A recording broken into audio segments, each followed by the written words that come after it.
Welcome to the Land Investing Business Secret Podcast, where each short episode we talk about the strategies, experiences, and the tools to help you launch, grow, and scale your land business. Learn how to find freedom within your own business, find out ways to build consistency in your processes, and hear how other everyday land investors are winning so you can get to the next step closer to building your dream life through your land business. And I'm your host of the Land Investing Business Secrets Podcast by Pebble, Jesse Kwong. Hey, how's it going? It's Jesse here from the Land Investing Business Secrets. And boy, oh boy, we have a great, I'm super excited just because we finished recording it and we've got a great episode here with Sumner Healy, an awesome land investor, someone who's very entrepreneurial spirited. And we talk about acquisition managers. And listen, I was so enamored. I wanted to just continue to listen and keep the recording going. Unfortunately, we both had to get on separate calls here, but I'll probably have him back on again. Anyways, make sure you check out this episode all on acquisition managers. In fact, if you are looking for a system actually which specifically helps you manage your workflow for the different acquisition managers inside of your business, this is a new feature we're rolling out inside of Pebble. In fact, we're always constantly innovating, coming up, and working with communities, members of the land investing community, other educators, other students, other new investors. How do we continue to help you guys actually streamline, build an easy-to-use system to run your land investing business, really planting the seeds for the future to grow something sustainable? Land investing business is a business. It is not a passive business. I will tell you that. It quickly becomes a rat's nest. I'm living proof of that on my first few deals. So make sure you head over to pebblerei.com /demo, or just go to pebblerei.com, hit the book a demo button there. It is a call with me, literally me, nobody else. A one-on-one call here to see how Pebble can sort of help you scale, help you systemize, help you streamline and get organized and run it like a business. So once again, head over to pebblerei.com. Other than that, I'm going to shut up now. I'm going to let you get into this episode here with Sumner. Make sure you listen right to the end, because as I'm wrapping up, I actually had one more important question to ask him, and it's awesome. So I really enjoyed this one, and you should too. Cheers. Hey, how's it going, everybody? I've got my special guest here, Sumner Healy. Sumner, how are you doing? I'm doing great. It's oddly enough a rainy day here in San Diego, but hey, no complaints.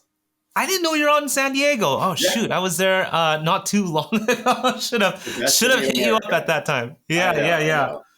It's always beautiful weather out there. But anyways, we'll talk about that later, Sumner. I'd love to talk to you about your land business. And I have to say, I'm a huge fan of your Instagram. So we'll talk a little bit about that later. If you guys haven't checked out an awesome Instagram account, make sure you check out Sumner's. He does great content on there for land investors and for entrepreneurship, and just a lot of really highly motivating and inspiring stuff. So we'll talk about that in a bit. But Sumner, tell us a little bit about you, how you got started with land. Yeah, good question. So I tell folks I've got that classic entrepreneur story, selling candy on the schoolyard when I was 7. Actually, got almost expelled for it. I've just had this tenacity in me. I grew up with a single mom for most of my life. So there was a motivation for money, but it really, at a deeper level, it's not about the money. Like, I have just loved finding problems, solving them, trying to iterate and improve. I think I would be probably clinically insane if I didn't have something to channel my energy towards. So I've always been an entrepreneur. And I stumbled into the land business in 2019. I found a Bigger Pockets podcast, said, that sounds interesting. Thought I could do it on my own. Didn't do any education or anything like that. Started handwriting letters on the weekends. My girlfriend and I would send them out together. And it took me about 4 months to get my first deal.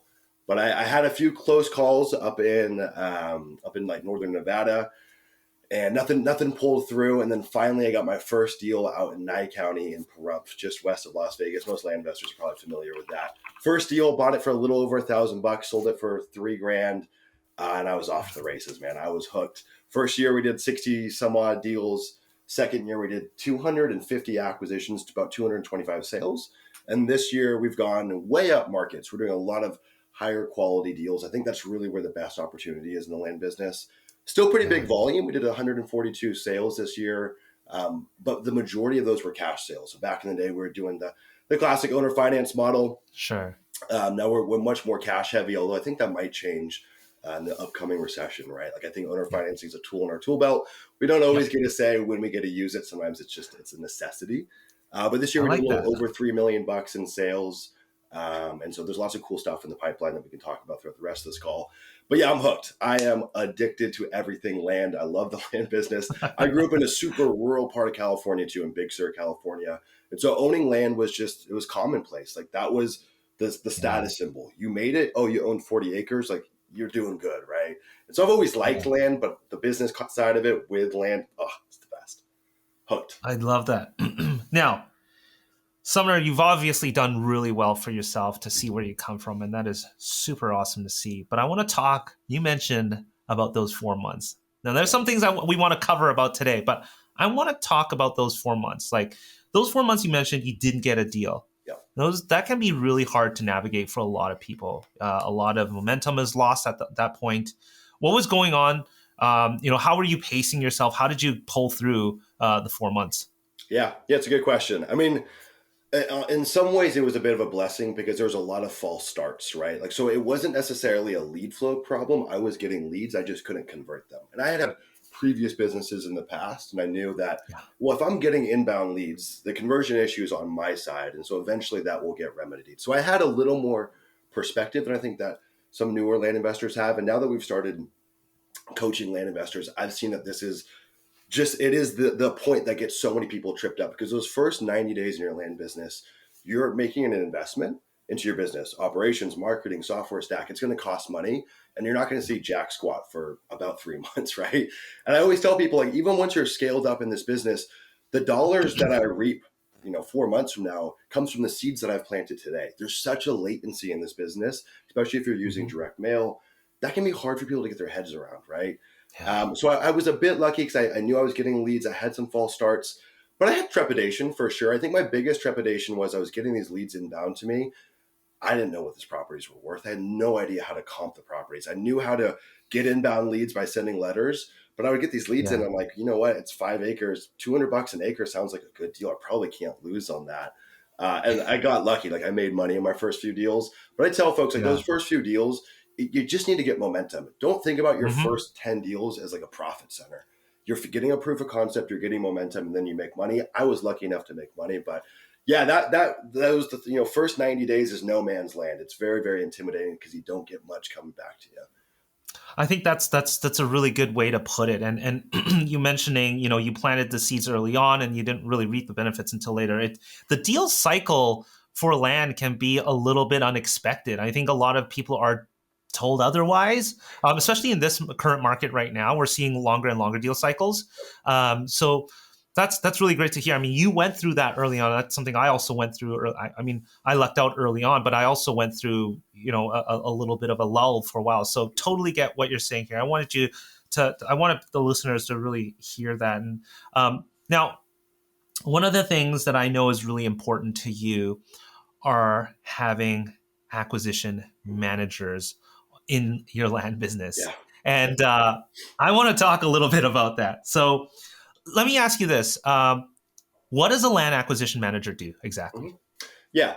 So there's a lot of different definitions out there, and I'll kind of give some clarity in terms of how I view it, right? And when I'm hiring in my business, I'm very clear on having it's almost like land, right? What's the highest and best use for this employee? Just have them do that. So in my opinion, an acquisition manager's highest and best use is rapport building, negotiating, and following up. And that should be done on the phone. The due diligence, the intake stuff, the comping, we separate that towards an intake manager that sits underneath the acquisition manager. And so if you think about the land business, right, like we're a direct response business. Our lifeblood is marketing. If you stop marketing, you don't have a land business. And to take that one step further, if you don't have someone who's managing these very expensive inbound leads, like we track the cost of every lead we get from every campaign, and there's real money going out there. Like it costs substantial amounts just to get one lead inbound. And so if you don't have someone who is nurturing and working that lead, it's going to be problematic. And I'm sure you're aware of this, but the leads that we get, they come in at different points in the sales cycle. Most land Yeah. investors are playing the game of just taking the low hanging fruit. It's the ones that send back the signed blind offer. It's the ones that call in and say, I want to sell right now, or I've got a life event and I need the money. But the remaining 80% of the leads, they're at a different point in that sales cycle. They just need to be nurtured. They just need to have some rapport built, some questions answered. And if you're the operator of your business and you're doing the mailing, the market research, and you're doing the acquisitions and the dispositions, good luck doing that, right? Like Yeah. we get some deals in our business where there might be 40 or 50 touches before the deal gets done. And so I just Mm. think that, like, when I first started in this business, I didn't go through any programs, but I was kind of watching in on the Facebook groups and watching what other people were doing. And I took up kind of like the land geek model to some extent. And really Yeah. the premise of that business model, to my understanding, it could be wrong, but it's let's go after desert squares with low intrinsic value because the acquisition process is very easy. And then you're going to spend a lot more time on the dispositions process because they're crappy properties. No one really wants them, right? And so I played that business for a while. I said, this isn't it. Like when I buy a property, I don't know what it's going to sell for. I don't know how long it's going to sit for. I don't have much control there. Where I do have Mhm. control is the acquisitions process, because what properties I decide to buy and what markets I choose to buy them in and at what price I buy them in, I can control those levers. And so what I found is I would rather go after higher quality assets and better markets and have more work on the acquisitions end, but I can control that. And then once I list it, it's still the dispo side's a little more out of my control, but if I bought it right in the right market and it's a quality asset, the dispo side Yeah. takes care of itself. So I think it's kind of, when they zig, we zag, right? Like doing the reverse of what most land investors are doing. Yeah. I just think that there's no more valuable role on a land business, right? If we look at the fact that marketing is everything for us, well, then someone nurturing those leads should be the next logical step. But I see most land investors missing this. So when you're talking about the nurturing process, can you break that down for us in a little bit of a detailed step by step? What does that look like? Yeah. So I'll give some real world examples, but from a high level, and we've all felt this as land investors, right? You get an inbound lead, it looks like a good deal, you just never get a hold of them, right? So our process is 14 touches before we put them into a drip automation campaign. So if we get a hold of them on the seventh touch, we'll stop that cadence, but we don't use any automation for those first 14 touches. A lot of those are going to be done on the phone. I think that Yeah. automation is just poor marketing. Like, I just think it's bad business, right? If someone goes dark on us, fine, we'll put them on a drip campaign. But it's like that Yeah. people can see through that, right? The days of the internet marketing with a drip campaign working, like that's like 20 years ago. That's not today. So we do Hmm. 14 touches. Now, once we get a hold of them, now we kind of break that cadence, right? Because now it has to be bespoke to where they're at. And we got to figure out, okay, well, where are they in that kind of sales cycle? And we'll label them in our CRM based on where they're at, right? We use stages like they're our lifeblood. And then from there, my team knows, okay, they're at this stage. We've created personas, if you will, and then we'll kind of navigate them through that process. But the thing is that, like, we've got a deal that we're working on right now. It's out in Texas. It's a subdivided. It's 160 acres. It's a buy for 560,000. We got financing from a bank on it. It's a pretty cool property, all chopped up in 10-acre increments. Low end is worth 2 million. I would say probably closer to 2.5, and that's like still budgeting for the market getting worse. Yeah. Super cool deal. Definitely worth putting in the time to make that happen. And so we've been pulling title reports for them. Like they didn't know if they were the sole owners because it's been in the family for a long time, kind of. Mm. And so we went and spent the $1,000 to go get the title report to give it to them, and like just going the extra step and building the report and Wow. answering the questions. We in our business we look at talk time. Talk time is the most important metric to us, more so than the number of calls made. Because what Wow. we know is the longer we stay on these calls, naturally the more rapport is built. Most land investors, they get on the phone, say, "Hey, this is my offer." They say no. They say, "Click. Okay, I'm done." We stay in those conversations. We go the extra mile with them. And sometimes they say no to our first offer. It's okay. We're not going to give up on them. We're going to keep on working them. So yeah, in a lot of cases, it's just doing what most land investors aren't doing, right? Most land investors don't even pick up their phone for starters, Right. or they'll call Yeah. you back late. So for us, kind of the cycle is boom, it hits Pat live. They get that first touch. They never miss that first touch. They do a pretty darn good job. They send it off to our team. Intake manager preps that lead, puts it into follow-up boss. Acquisition manager reviews the intake manager's work, then calls them up. And we always use range offers when we're negotiating. I just think it gives you more latitude. So I know I just threw a lot at you, but that's kind of That is, I hope you guys are taking notes here from Sumner. I mean, I love a couple things that you mentioned. yeah, Talk time. That is incredible. That is such a, that, I mean, you're talking about minutes and you're really putting a value metric towards how to build rapport with someone, especially on these higher value properties. I love that. I think that's something I'm going to relay back to the team here as we're sort of building out our. We've got a phone system now inside of Pebble as well, and talk time is such a cool metric. I've never thought about that. And the whole 14 touch points. I think this is a number I've heard. Between 12 to 14 is the number of touch points. And one other thing here that you mentioned, automation. What did you say? You said automation is poor poor marketing in my opinion. marketing, Yeah, and I think there is so much value, and I'll tell you this, Summer. I get on a lot of calls with a lot of land investors, and it seems like everybody just wants a robot machine to do everything, and you clearly can't be running a business like this. This is a people to people business. This is a people business that we're dealing with, and if you're not comfortable on the phone, well, look, you've got an acquisition manager who is comfortable on the phone to do those kind of things. That is huge, and I think the other value here is obviously when you're doing things manually, you really get your learning curve accelerates so much more. So that's really really incredible to hear. I got to ask you, yeah. Summer, do you have a sales background?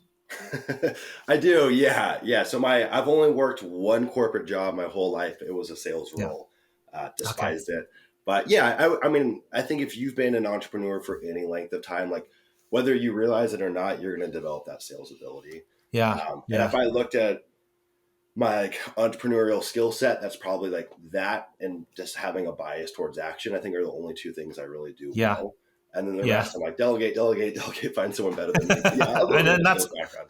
and I only ask you this because for somebody who doesn't have a sales background, Yeah, what would you say? Like, what's the best way to train? Actually, before even training someone, yeah, should they hire someone with a sales background as an acquisition manager? Should they be the ones training them? How would you go yeah. about bringing somebody on board as an acquisition manager? Yeah, super good question. So the first thing that we have to realize is that we're pretty much never going to find anyone that has real relevant experience here. So the land business is interesting. It's less of like a hardcore sales business, Mm. right? Like I've got a lot of friends that run like e-learning businesses and whatnot, and it's like a boiler room. Like they just hard close these leads on the phone. You're not going to do that to get someone to sell you a $500,000 asset, right? So I always Right. tell people this is more of a customer service role. Like the Mm. only kind of sales component is how aggressively we follow up. But when we're on the phone, I'll kind of throw one additional thing to you is like we look at talk time. We also look at the Yeah. percentage of who's talking in the conversation. So what we Mm. want to see, and this isn't perfect, but we want to see that we're talking about 30% of the time. We're just lobbing softball questions. We want to get the other person to talk about 70% of the time. We want like that's how you build rapport. You just answer questions, ask questions, and sit there and listen. It's really pretty darn simple, right? So I'm looking for someone. We hire exclusively overseas currently for acquisition managers, mainly out of the Philippines. So usually looking at about $10 to $12 an hour for the ones that we hire. We've been placing them in our students' businesses. And you're looking usually at folks that have like a decade or so of BPO experience. They've been working in call centers, so they're proficient on the phones. They're smooth. I want someone that's smooth and confident. I want someone that has a personality type that's geared towards being outgoing. But I don't need them to be Jordan Belfort and be like a sales savage, right? It's not really really relevant in this business. Yeah. So yeah, I mean, I would say that you can always go and go find someone that's going to be better at you at just about anything in your business, right? But I do say for newer folks that are getting started, you've got to get your hands dirty. You've got to know Yeah. how to benchmark and like grade your team. If you've never done it, you can't expect to A, train someone, but B, also figure out if they're doing a good job or a bad job, right? Because a lot of times in this business, it's like this, right? And so we'll have times where our acquisition manager is killing it and times where they're not really killing it. And if you don't Mm. know what the KPIs or the metrics to look for, you might just say, oh, you're doing a bad job. But the number of deals that they're getting at any given moment is not an accurate representation of how well they're doing, right? There's just a Mm. weird latency in this business. It's lumpy. Sometimes it's hot, sometimes it's cold. So you need to get your hands dirty in the trenches to know how to like say, yes, my team's doing good or they're not doing good. And Yeah. if you don't have a bias towards talking to people or being on the phones, just think about it's really just about asking questions. You don't Mm. have to have all the right things to say. And usually when we get on these calls, I'll first start by probing them about the property. We don't want to be annoying and ask them questions they've already answered previously in Pat Live or what have you. But we'll throw some softballs to them, and then they'll start talking about their life. Oh, my grandpappy bought this property 40 years ago. And like, just start playing off that and going and going and going. And that's really how you do it. I know you're enjoying the show episode so far, but I wanted to let you know that if you are looking to build or scale a serious land business, perhaps a 6-figure second income or eventually a 7-figure land investing empire, Travis King's company, Land Investing Mastery, has the most current and innovative education in the space. Travis goes beyond the traditional microflip that you might be familiar with and shows you how to 10x your deal size and execute on strategies like subdividing, portfolio takedowns, land sniping. We're talking 6-figure per flip strategies. If you're getting your education from someone who isn't actively investing, you're more than likely going to hit some plateaus as you try to scale. If you want to learn how to avoid the saturated red ocean markets, skip over the small stuff, and learn how to become a boss land investor, then Travis is your guy. Travis has completed nearly 1,000 coaching calls in the last 2 years that I've known him, and he has his pulse on the market. He will tell you, though, Land Investing Mastery is not a factory. They're a boutique agency built on transformational, life-changing results. You see, I'm in a really unique position, and I really mean what I've just said above. In fact, I get to speak to a lot of investors from all sorts of different education, training, coaching background out there, and I get a very good view of things from all the one-on-one demo calls that I've done. Now, you may want some social proof. Head over to pebblerei.com/Travis and check out Travis's wall of love on his testimonial page. And while you're there, you can also learn more about Travis's training programs and his exclusive mastermind. So simply head over to www.pebblerei.com/Travis for more information. I love it. You mentioned an acronym there, BPO, so that our listeners understand what that means. To be honest, I actually don't even know what it stands for. I should maybe Great. you know. Neither Yeah. do I. Somebody in the comments, let us Someone know will what know. BPO Someone will means. roast us in the comments. But yeah, from what I understand, it's a lot of the call center work, right? You call a credit card Right. company, you might get routed. Got you. Okay. As long as we get the context here. Yeah. Now, you mentioned you hire overseas on the Philippines. Yeah.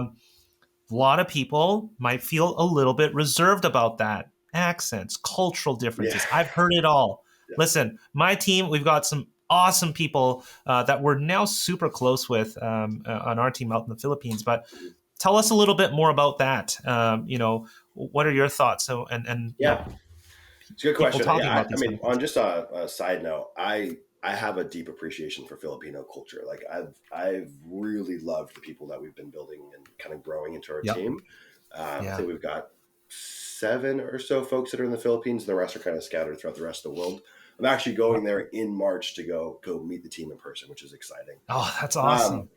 I had a lot of the same reservations myself. Like I think for like it's unfortunate, but a lot of like times I think VA is kind of a dirty word to be honest. Like these people are capable, they're college educated in a lot of cases. They're Yeah. not just a virtual assistant, but most people assume overseas labor is going to be like data scraping or just like minute tasks. And I had some of the same reservations. Like some guy in Texas who's selling us his property is going to say, "Man, where the hell are you calling from? Like your accent doesn't sound like you're from America or what have you." Yep. What I found is one of the reasons that we use the BPO kind of qualification is that it really does. These people are talking to folks in North America all the time, and they almost start to just through osmosis pick up their accents. And Yeah. it is impressive how smooth some of these people sound. The next thing is that like there's a lot of people that live here in America that have accents, right? Like this is a melting pot, and so we've never once had someone say, "Are you calling from overseas?" Not once. And we actually have never even really had a problem with saying to someone like, I don't like your accent, I don't trust you, or blah, blah, blah, blah, blah.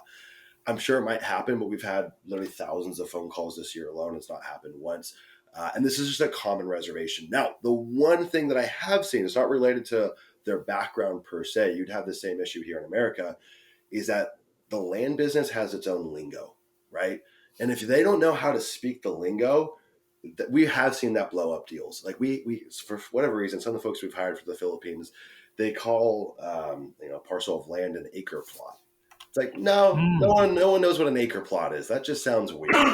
So you want to Yeah. make sure you educate them on the vernacular of this business, but that would be an issue no matter where they came from for the most part. What I want to ask you this: Yeah. what is the best way to train somebody up on the lingo, the language, the style? Yeah. What do you find is the best way? Yeah. I mean, so I think there's a lot of, I mean, it depends on the person's learning style. And it also depends on you as a business owner, how you want to Right. onboard your team. We've Right. built out a full on course. So it's like, if you're going to go through a land investing Wow. course, well, you're going to go through like Yeah. our employee course essentially. And so we'll Right. go over and have all that stuff written in there. We also share a bunch of previous call recordings, good ones, bad ones, and everything in Yeah. between. So they can go through and listen to that. But really for me, like, when we're starting anyone new on our team, at a certain point, it's sink or swim. Like, you got to kind of throw them overboard and make them figure it out. So we usually do, Right. before they start with us, we'll do about 4 weeks of serious onboarding. And that's Mm-mm. going to be just them going through the course material. It takes them about a month. Then they'll join us. They'll do about a week or two of just kind of shadowing, kind of watch some of the other team members do their work and maybe get on a call and just listen. Let's say it's for an acquisition manager. And at that point, I'm pushing them out of the boat. They're going to figure it out. Now, what we do, though, Yeah. is we put them on low value leads. So we'll put them on old leads from 6 months ago who said maybe, right? Don't put Yeah. them up for the hot stuff yet. And then go and listen to those call recordings. And then you can kind of add pointers. Like the training and leading and inspiring a team, it never ends. You are always course correcting. You're always applying feedback. There's always something to be improved upon. So you got to keep a keen ear and oversee, right? That's kind of your job as Yeah. a business owner, in my opinion. Yeah. Yeah. No, that's awesome. Thanks for addressing that. Now, red flags when we're hiring for acquisition managers. Whether Yeah. they're sort of getting onboarded with your team. When do you what kind of common red flags do you see that they made it through the interview process, they've come onto the team now? Maybe you haven't had a chance to let go a lot of them, but Yeah. are there any sort of common red flags that you typically notice and you say, sorry, that's not going to make the cut here? Yeah. A couple that we look at. So first, just to kind of go back, top of funnel, when we're putting up our job postings, we use what's called decision walls, essentially. And so we'll have like these weird hoops that people have to jump through.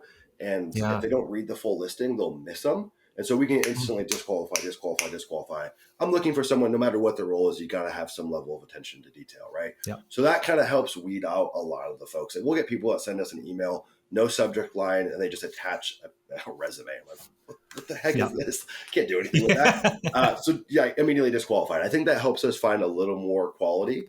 I've done honestly hundreds of interviews at this point, so I feel like I have a pretty good read when I'm on a call with someone, but I'm not perfect, right? And so what I've seen is a couple red flags.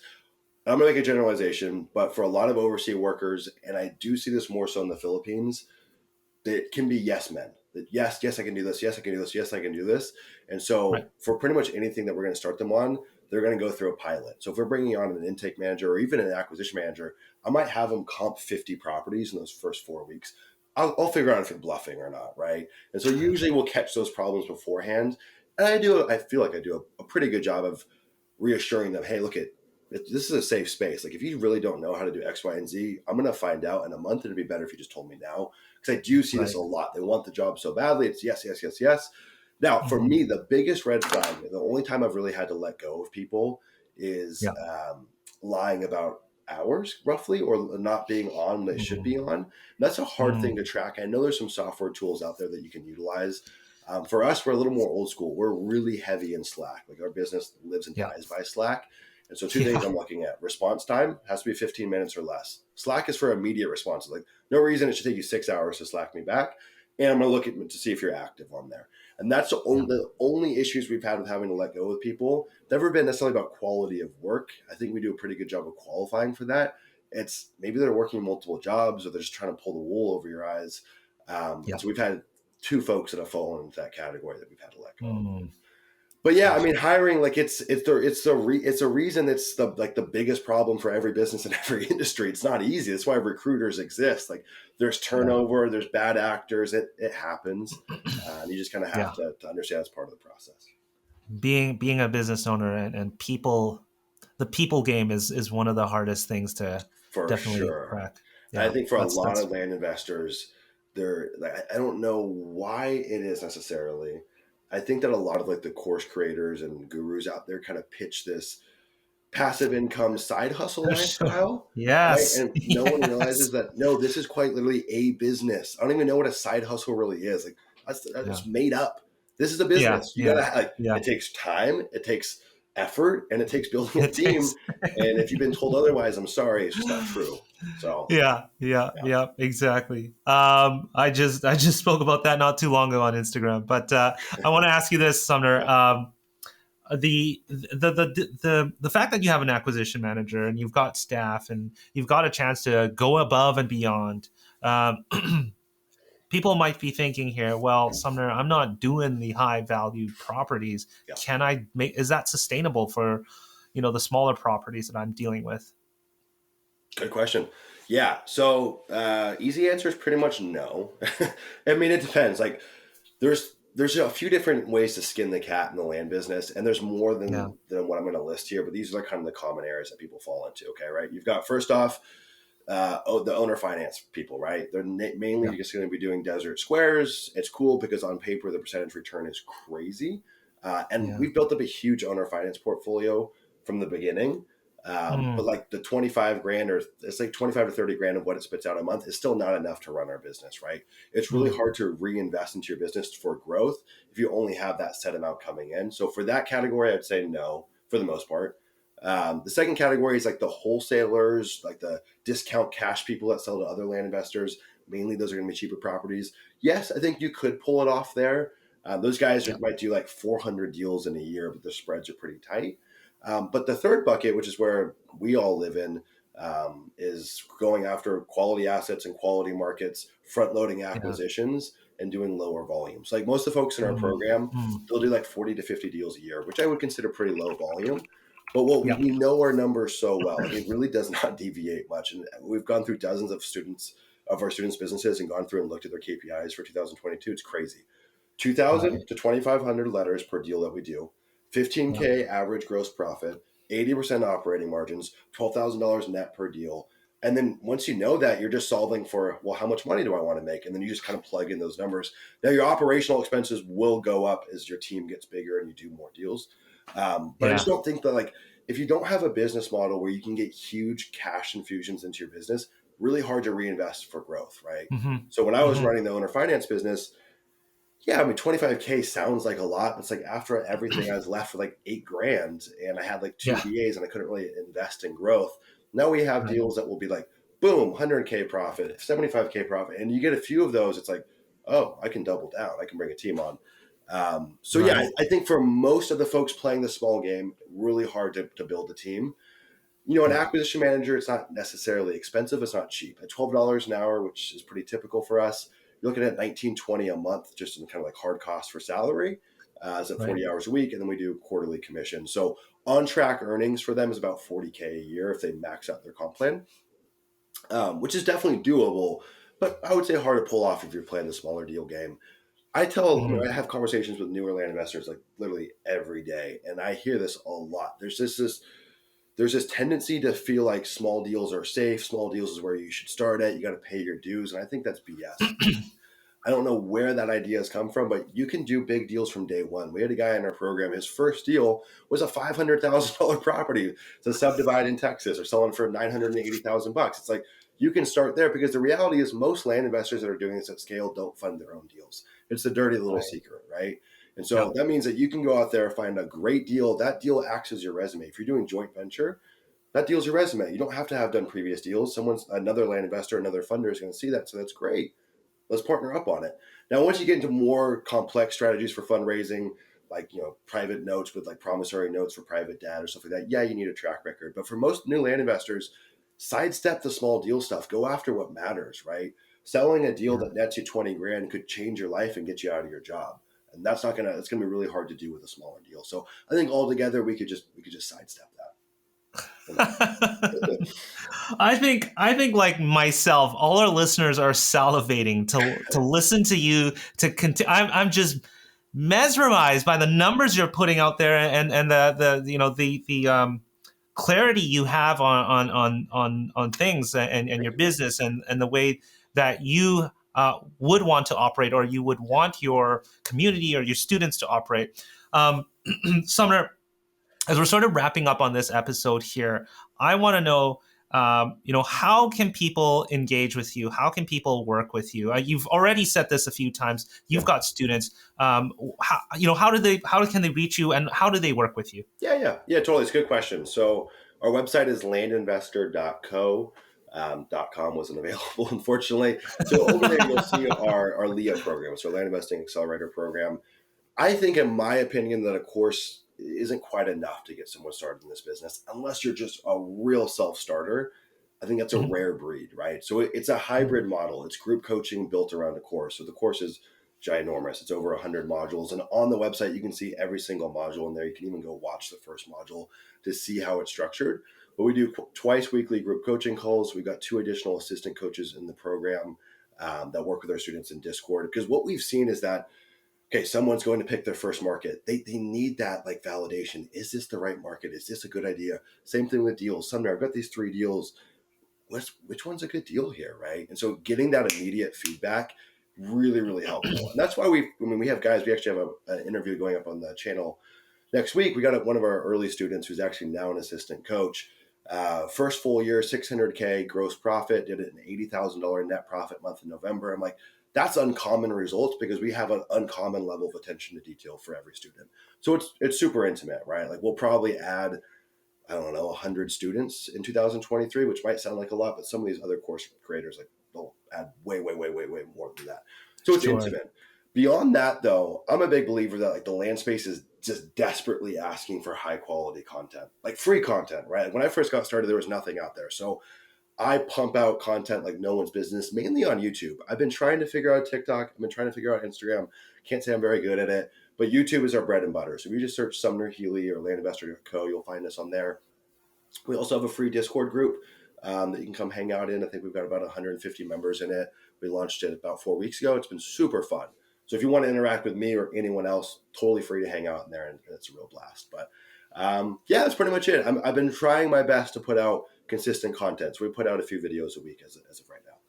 I mean, I'm a huge fan. So if you want to check out some of Sumner's content, we're gonna link it in the show notes. Make sure you do check out, his social media profile, like on Instagram, which is under your personal name, right, Sumner Healy. Mm-hmm. So check that out, and that's a Healey. Yeah. And by the way, it's Sumner. I've almost mispronounced this. It's Sumner. Yep. So check that out. Landinvestor.co will have that on there. We'll make sure to share that. Sumner, actually, one more thing I wanted to ask, and I didn't do this deliberately here, but I forgot to ask this, and I love asking this question. What are you currently experimenting with? Whether it's going to work or not, what are you currently experimenting with in your own land business?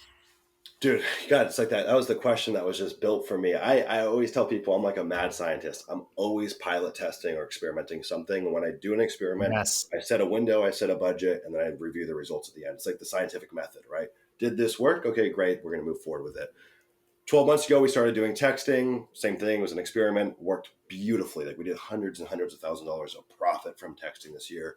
So that's staying in our business. Now my just like my focus for the last quarter and really moving throughout this whole year has been subdivisions. So we've Mm. got 4 subdivides in the pipeline that we're still working through. We've got 2 that I would say are on the brink of, I would say, falling probably this month on the acquisition side.